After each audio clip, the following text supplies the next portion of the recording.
కిడ్నీలా ఇడ్లీలా 30 రూపాయలకు ప్లేట్ ఇడ్లీ అన్నంత ఈజీగా 30 లక్షలకు ఒక కిడ్నీ అంటూ దందా చేస్తున్నారు కేటుగాళ్లు. సామాన్యుల కష్టాలను క్యాష్ చేసుకుంటున్నారు. బాధితుల్ని నిందితులుగా మారుస్తోన్న నయా వంచన ఇప్పుడు మరో లెవెల్. ఏపీలో సంచలనం రేపుతోన్న కిడ్నీ ర్యాకెట్ పై స్పెషల్ రిపోర్ట్.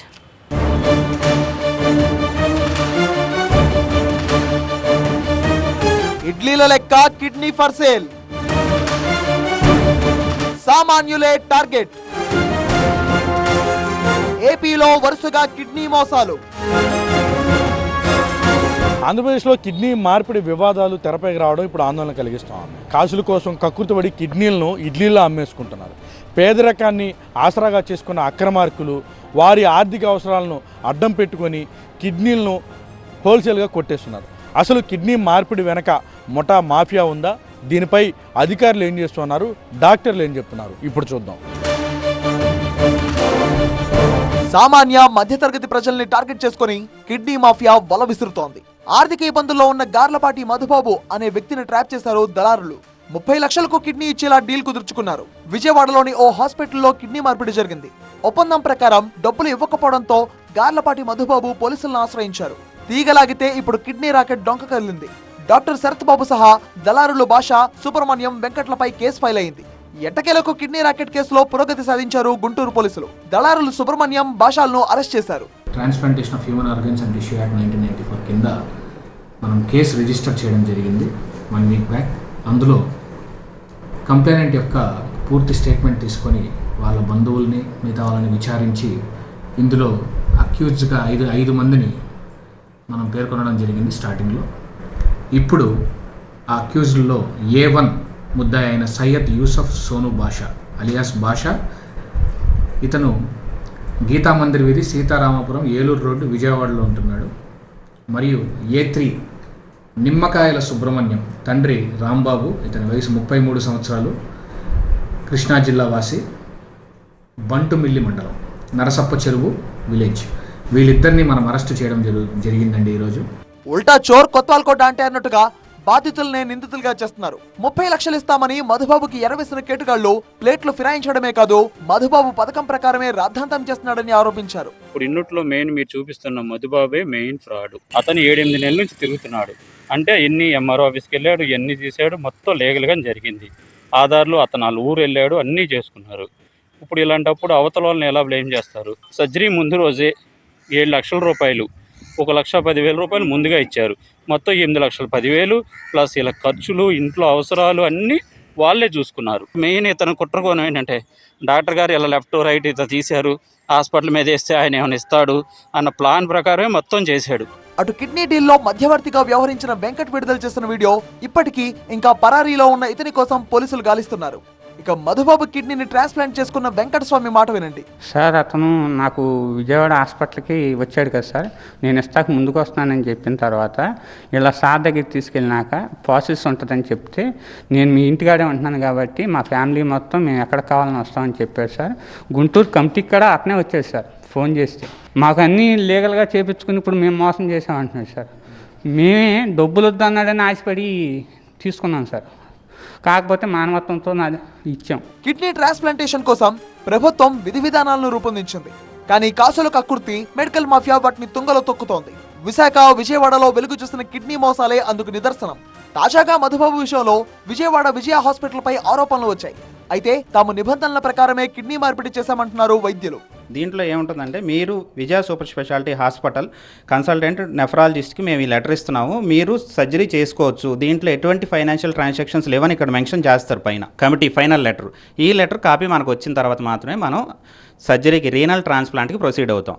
ఇది లీగల్ ట్రాన్స్ప్లాంట్స్ అంటారు. Police department and tahsildar department ఇప్పుడు డాక్టర్ దగ్గరికి వచ్చి సర్టిఫికేట్స్ తీసుకొచ్చి పేషెంట్ నేను సర్జరీ చేయించుకోవాలనుకుంటున్నానండి అంటే డాక్టర్ వెళ్ళి వాళ్ళ విలేజ్కి వెళ్ళి వెరిఫికేషన్ చేయలేడు. ఏదో హాస్పిటల్ని బ్లేమ్ చేయాలి అన్న ఉద్దేశంతో ఇలాంటి ఆరోపణలు చేస్తున్నారు. యాజ్ పర్ లీగల్గా జరిగిన దానికి హాస్పిటల్ రెస్పాన్సిబిలిటీ అనేది ఏమీ లేదు. 1% కూడా దీనిలో ఇల్లీగల్గా జరిగింది లేదు.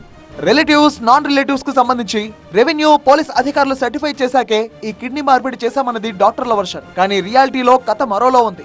ఏ సంబంధం లేని వారిని సంబంధికులని చెప్తూ తప్పుడు ధ్రువపత్రాలు క్రియేట్ చేశారనేది మరో ప్రధాన ఆరోపణ. దొరికితే దొంగ, దొరక్కపోతే కిడ్నీల కొత్తతో కోట్లకు కోట్లు. కాసుల కక్కుర్తితో మెడికల్ మాఫియా ఇష్టారాజ్యంగా వ్యవహరిస్తుంది అనే ఆరోపణలు వ్యక్తమవుతున్నాయి. వీళ్ళు ఎన్ని కమిటీ చేసినా, కమిటీ వాళ్ళు ఎన్ని క్వశ్చన్స్ అడిగినా, ఆ బ్రోకర్ అనేవాడు చాలా తెలివైన వాడు. ఇలాంటివన్నీ చూస్తాడు, ఎవరిని ఎక్కడ మేనేజ్ చేయాలో మేనేజ్ చేస్తాడు, ఏదో చిన్న మేనేజ్ చేస్తాడు. వాళ్ళు ఇంకేది అంటే ఏ స్టేజ్కి వెళ్ళిపోయారంటే ఆధార్ కార్డు మార్ఫింగ్ కూడా చేశారని వింటున్నాం. మరి నిజమో అబద్ధం నాకు తెలియదు. ఇవన్నీ ఎందుకు చేస్తున్నారు వీళ్ళు? కేవలం ఈ మనీ ఇన్వాల్వ్మెంట్ కదా. సో ఒకసారి ఎప్పుడైనా దొరికితే ఇట్లా బ్రోకర్స్ ఇలాంటి వ్యవస్థ దొరికితే కఠినంగా శిక్షించండి. అడుగడుగునా దగా, కఠిన నిబంధనలున్నా సరే మెడికల్ మాఫియా చక్రం తిప్పుతోంది. ధృవపత్రాలు, వీడియో డాక్యుమెంటేషన్ అంతా హంబక్. నాన్ రిలేటివ్స్ ను కూడా రిలేటివ్ గా ఎలా చూపిస్తున్నారు? ఎవరు సర్టిఫై చేస్తున్నారు?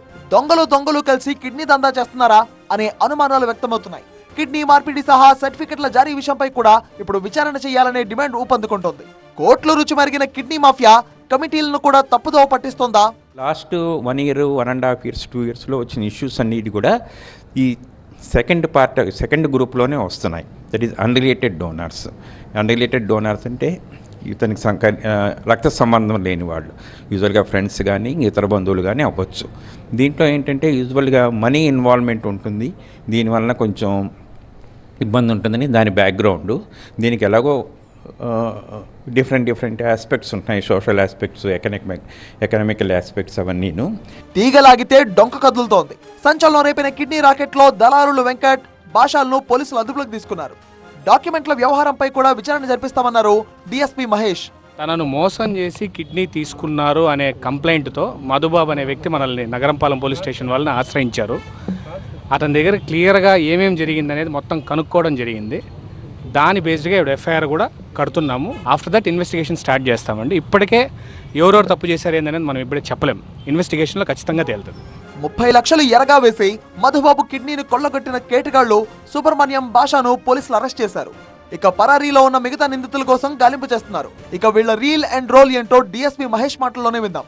ఎవరెవరి పాత్ర ఎంత అనే దాన్ని బట్టి నెక్స్ట్ అరెస్టులు కూడా ఖచ్చితంగా చేసి ఈ కేసులో పురోగతి తీసుకొచ్చి ఈ కేసుని ఎంత త్వరగా వీలైతే అంత త్వరగా ప్రాపర్ ఇన్వెస్టిగేషన్తో ముగిస్తామని తెలియజేసుకుంటున్నాం. రిమాండ్ పెడుతున్న ముద్దాయిలు A1 భాష అనే అతను, ఇతని పాత్ర ఏంటంటే మొదట ఇతనే ఫేస్బుక్లో కంప్లైనెంట్ యొక్క మెసేజ్ చూసి ఫస్ట్ ఇతనే ఫోన్ చేసి, నువ్వు కిడ్నీ అమ్మితే నేను ఒక పార్టీని చూపిస్తాను, ఒక మీడియేటర్ని కూడా చూపిస్తాను, నేను కూడా కిడ్నీ అమ్మాను, నాకు కూడా హెల్త్ బాగానే ఉంది, నువ్వు కూడా అమ్ము, పర్లేదు, నీకు డబ్బులు వస్తాయని ప్రోత్సహించి ఇతన్ని కిడ్నీ అమ్మేలా చేశాడండి A1.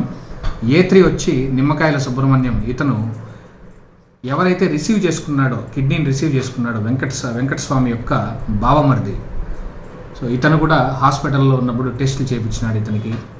టెస్టులు చేయించడమే కాకుండా ఇతను కూడా ప్రోత్సహించినట్టు మనకి క్లియర్గా తెలుస్తున్నందువల్ల ఇతన్ని కూడా మనం అరెస్ట్ చేసి ఈరోజు రిమాండ్ పెడుతున్నామండి. ఇది ఆరంభం మాత్రమే.